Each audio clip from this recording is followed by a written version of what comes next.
તો ચાલો દોસ્તો વાત કરીએ આજના સીવીપીડીના પેપરની. સિવિલના વિદ્યાર્થીઓ માટેનું સીવીપીડીનું પેપર આજે લેવાઈ ગયું અને એવી રીતે લેવાયું કે બધા જ વિદ્યાર્થીઓ સિવિલની અંદર જેમણે સીવીપીડીનું પેપર આપ્યું હોય પછી રેગ્યુલર હોય કે રિમિડિયલના હોય એને ટેસ્ટો કરાવી ગયું, જલસો કરાવી ગયું અને એક વિશ્વાસ અપાવી ગયું કે સીવીપીડીમાં વાંધો આવશે નહીં. જેમ ઇન્ડિયન ક્રિકેટ ટીમ માટે એવું કહેવાય કે બીજી બધી જ ક્રિકેટની ટીમોની સામે હારી જજો, પાકિસ્તાન સામે ન હારતા, એમ દોસ્તો અમે કહેતા હોઈએ છીએ કે બીજા કોઈ સબ્જેક્ટમાં ફેલ થઈ જવા તો વાંધો નહીં, પણ સીવીપીડીમાં ફેલ ના થતા. તો વિદ્યાર્થીઓ પેપર દીધા પછી કોન્ફિડન્સથી મેસેજ અને ફોન કોલ્સ કરે છે કે સાહેબ લખી નાખો ગ્રીન લાઈન અમારી.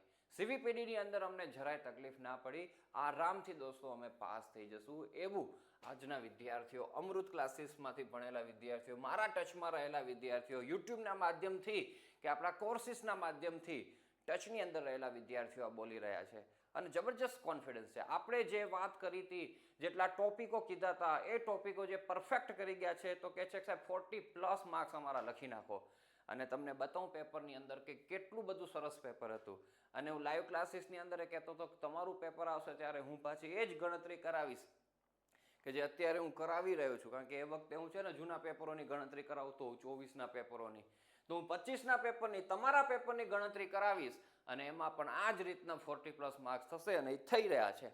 આજે 17 તારીખનું પેપર હતું, 17 પે ખતરાની વાત હતી, એ ખતરો તમારો ટળી ગયો.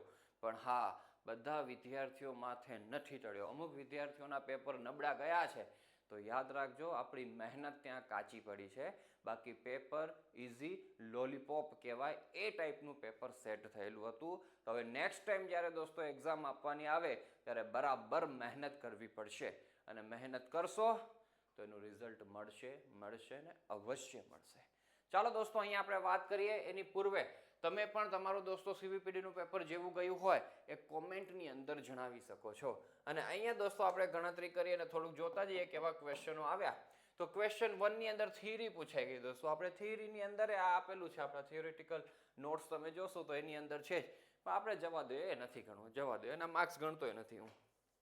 પછી દોસ્તો આ પીડીની અંદર ન્યુમેરિકલ્સ પૂછાઈ ગયો, લાંગરાજ ઇક્વેશન છે દોસ્તો, એનું સોલ્યુશન આપણે આખું ના આવડે તો થોડું ઘણું તો આવડે એવું પણ કીધેલું હતું, પણ એને જવા દે. ચટરપટરના માર્ક્સ તો ગણતા નથી આપણે, બાકી આમાંથી 2 માર્ક્સ તમને મળી જાય.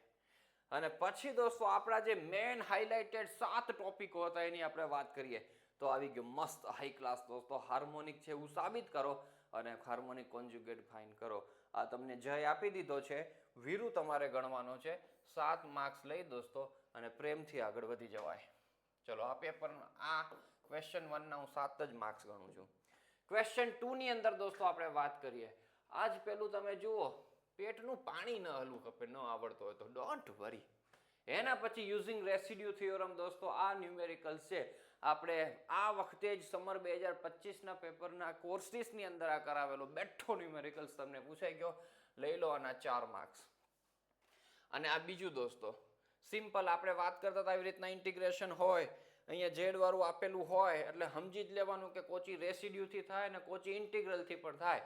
મસ્ત કોચી રેસિડ્યુથી દોસ્તો કરીને આવ્યા છે. બંને દોસ્તો કોચી રેસિડ્યુથી થાય. ઓરની અંદર છે. હાઈ ક્લાસ દોસ્તો, 7 માર્ક્સ તમારા અહીંથી કવર થઈ જાય. આ 7 માર્ક્સ જેટલો ન્યુમેરિકલ છે નથી, તેમ છતાં એના 7 માર્ક્સ થયેલા છે. 4 માર્ક્સનું ન્યુમેરિકલ છે. તો આપણે રેસિડ્યુનું વાત કરતા હતા, રેસિડ્યુ કોચી રેસિડ્યુ કરો કર્યો હશે જેને, એને ટેસ્ટડો પડી ગયો છે દોસ્તો. તો આ 4 માર્ક્સ અને 7 માર્ક્સ, 11 માર્ક્સ દોસ્તો આના લઈ લો અને આગળના દોસ્તો 7 આની અંદર એડ કરો એટલે 18 માર્ક્સ છે. તો તમે ક્વેશ્ચન 2 સુધીમાં પહોંચી ગયા ભાઈ. લો ક્વેશ્ચન 2 સુધીમાં. ચાલો, એ 18 થી ટુ બી કન્ટિન્યુ કરીશું આપણે. ક્વેશ્ચન 3ની અંદર આગળ વધો. આ જો પીડીના ક્વેશ્ચનો આ વખતે ઉપર નાખી દીધા, જનરલી આવું જોવા ન મળે પણ આ વખતે એવું બધું કરેલું છે. તો આ દોસ્તો આપણે જવા દો, આ અલગ ત્રીજું કે ચોથું ફોર્મ છે આપણું, એ છે આ રેડિયસ ઓફ કન્વર્જન્સ. બરોબર છે, જવા દો. પેટનું પાણી ન હલવું કપે, આમ ચોકડા મારવાની અંદર અને આ વાંચીને દોસ્તો ટાઢક થવી જોઈએ. મોબિયસ ટ્રાન્સફોર્મેશન દોસ્તો તમને છે પૂછી નાખ્યું છે આરામથી. What are the invariant points of this transformation. કદાચ આ આપણે નથી કરતા હોતા અને તમને કદાચ ખબર ના પડી હોય તો કંઈ જ વાંધો નહીં ભાઈઓ. 7માંથી મેક્સિમમ આમ તો 1 માર્ક્સ એનો 2 માર્ક્સ કાપી નાખો. આપણે ક્યાં ઘટી ગાભો, 5 માર્ક્સ આના લખો તો 18 + 5 તમે કરો છો 23 થઈ જશે ભાઈઓ. પેપર આપીને આવી જાઓ, બહાર નીકળી જાઓ, જલસો કરો.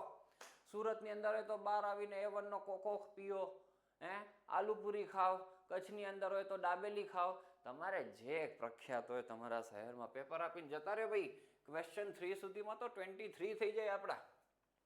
ઓરનું જોવા નથી ગયા આપણે, અને ઓરનું કરાય એવું નથી દોસ્તો. આની અંદર અહીંયાથી જ બાયલિનિયર કરી નાખો, 5 માર્ક્સ લઈને આગળ વધી જાઓ, વાત થાય પૂરી. લ્યો વિચાર તો કરો, આગળ વધી. હાલો, એના પછી દોસ્તો ક્વેશ્ચન 4 ની અંદર તમે જોવા જાઓ તો ટાઈપ્સ ઓફ સિંગ્યુલારિટી અહીંયાથી થઈ શકે એમ છે. આ આપણે નથી કરાવ્યું દોસ્તો. આ આપણે 4 પીટ મેથડ પૂછાઈ ગઈ દોસ્તો. 4 પીટ મેથડ અહીંયા ક્વેશ્ચન 4 માં, બરાબર.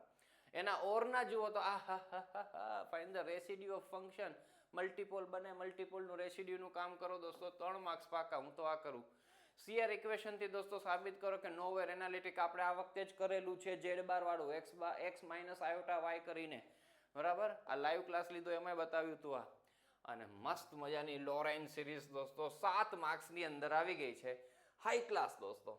હવે એની અંદર છે ને અહીંયા Z+1 Z+3 આપ્યા, અને પછી આ રિજિયન તમારો દોસ્તો સેકન્ડ રિજિયન થાય આપણો, યાદ રાખજો. અને આ રિજિયન આપણો થર્ડ રિજિયન થાય, આમ સિક્વન્સ પ્રમાણે જોવા જઈએ તો, હે ને. તો અહીંથી દોસ્તો Z કોમન નીકળે, અહીંથી દોસ્તો ZC કોમન નીકળશે. અને અહીંયા જે Z+1 છે તો આપણે વેરાયટી વાળી કીધેલી હતી, તો Z+1 બરાબર T ધારી બધાને T માં કન્વર્ટ કરી અને પછી કામ કરવાનું હતું. તો આ પણ દોસ્તો રેગ્યુલર આપણે કરાવતા આવ્યા છીએ, વિદ્યાર્થીઓ પ્રેક્ટિસ કરતા આવ્યા છે, એ ટાઈપની જ લોરેન્સ સિરીઝ પૂછાય છે. તો 7 માર્ક્સ તમારા અહીંથી દોસ્તો રોકડા થઈ જાય. ટેસ્ટો પડાવી જાય દોસ્તો. તો અહીંના તો 14 માર્ક્સ મળતા હતા. ક્વેશ્ચન 4 A આવડે, B આવડે અને C આવડે. 14 માર્ક્સ તમારા દોસ્તો અહીંથી થઈ જાય. તો આગળના 23 હતા, પાસ તો થઈ ગયા. હવે સ્કોરિંગ થાય છે. ઓહો 7 અને આ 3. ઓહો જલસો પડી ગયો. 37 માર્ક્સ પહોંચી ગયા આપણે. ચાલો ભાઈઓ, એનાથી આગળ વધો. ક્વેશ્ચન 5 માં 37 થી પ્લસ કરશું આપણે.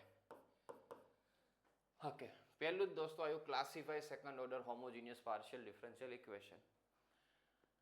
4th સેમેસ્ટરના રેગ્યુલરના વિદ્યાર્થીઓને આપણે ગઈકાલે રાત્રે દોસ્તો, હું મારા ઘરની બાજુમાં ક્રિકેટ રમતો હતો અને ક્રિકેટ રમતા રમતા મેસેજ કર્યો હતો કે આ ટોપિક કરી જજો, આ ટોપિક કરી જજો. કારણ કે છેલ્લા 2-3 વખતથી નહોતો પૂછાતો, પણ એકદમ છે સિમ્પલ, અને વિદ્યાર્થીઓ કરી પણ ગયા અને પ્રેમથી દોસ્તો 3 માર્ક્સ લઈ ગયા અહીંયાથી. જલસો, ક્લાસિફિકેશન, બરાબર. એના પછી દોસ્તો આપણે CFPI ની વાતો કરતા હતા કે કરજો કરજો કરજો, CFPI મુકાય નહીં. અને આ બાજુ જો e⁻ વાળું જ પૂછાયું એટલે આખે આખું તમારું કામ થઈ શકશે. અહીંથી CF અને અહીંથી PI લઈ જાઓ 4 માર્ક્સ રોકડા દોસ્તો. અને using method of separation of variable, તો લાસ્ટ ટાઈમ જે પૂછાયું દોસ્તો એ જ બેઠો ન્યુમેરિકલ્સ છે. લાસ્ટ ટાઈમ સિવિલ મિકેનિકલમાં આ જ પૂછાયો હતો, આજ આપણે 2025 ની બેચમાં કર્યો છે, અને આ વખતે તમને પણ દોસ્તો એ જ ન્યુમેરિકલ પૂછાયો. 7 માર્ક્સ દોસ્તો અહીંથી લઈ જાઓ. 14 માર્ક્સ અહીંયા થઈ જાય છે. ઓ માય ગોડ, જુઓ તો ખરા દોસ્તો, 3, 4 ને 7 બધું આવડે છે. બધા જ આપણા દોસ્તો રડારની અંદર આપેલા ટોપિકો છે, IMP ની અંદર આપેલા ટોપિકો છે. હવે એટલું કરવાનું આપણું હોય દોસ્તો. 14 માર્ક્સ અહીંયા લઈ લો, ઓરનું તો આપણે જોતાય નથી. તો અહીંયા 14 માર્ક્સ લ્યો તમે, એટલે કેટલા થઈ જશે? 7 અને 4 દોસ્તો, ઓહો 11 માર્ક્સ. વધી આવી 1, 3 ને 4, માય ગોડ 51 થઈ ગયા દોસ્તો. 50+ માર્ક્સ આવે એટલે તમે CVPD ની અંદર એક્સપર્ટ કહેવાઓ દોસ્તો. એક્સપર્ટ લેવલ, પ્રો લેવલના સ્ટુડન્ટ કહેવાઓ. એટલા તો તમે ખાલી IMP કરીને લઈ આવી શકતા હતા. કેટલું તો આપણે મૂકી દીધું છે, કરવાના નથી, તોય તમારું એક્સપર્ટ લેવલના માર્ક્સ તમારા આવી જાય. અહીંયા દોસ્તો એલિમિનેશન બાય આર્બિટરી ફંક્શન વાળો સમ, આ RST વાળો ખાલી CF જ ગણવાનું છે, PI તો 0 છે સામે, એટલે 4 માર્ક્સ એના મળી જાય. અને આ તો આપણે કરતા નથી વેવ ઇક્વેશન. તમારા વખતનું પેપર ઇઝી કહેવાય, મસ્ત CVPD નું પેપર છે.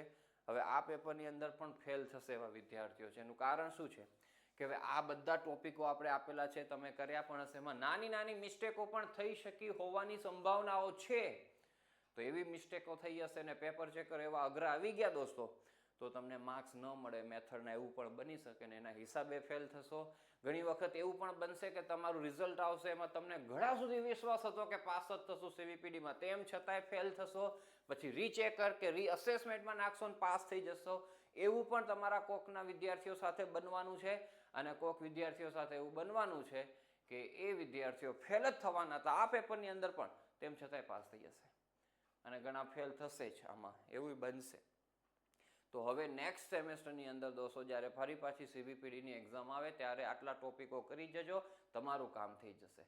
તો આ વસ્તુ આપણે ધ્યાનમાં રાખીએ. હવે દોસ્તો ફ્લુઇડ મિકેનિક્સનું પેપર બાકી છે. ફ્લુઇડ મિકેનિક્સ સાંજે 7 વાગે દોસ્તો લાઈવ થવાનું છે, એની અંદર આવી જજો. અને સેમ 5 માટેના એડમિશન શરૂ થઈ ચૂક્યા છે, તો સેમ 5 ની અંદર જોડાવા માટે પણ મોસ્ટ વેલકમ. સેમ 5 પણ તમારું આવું ઈઝી બની જશે.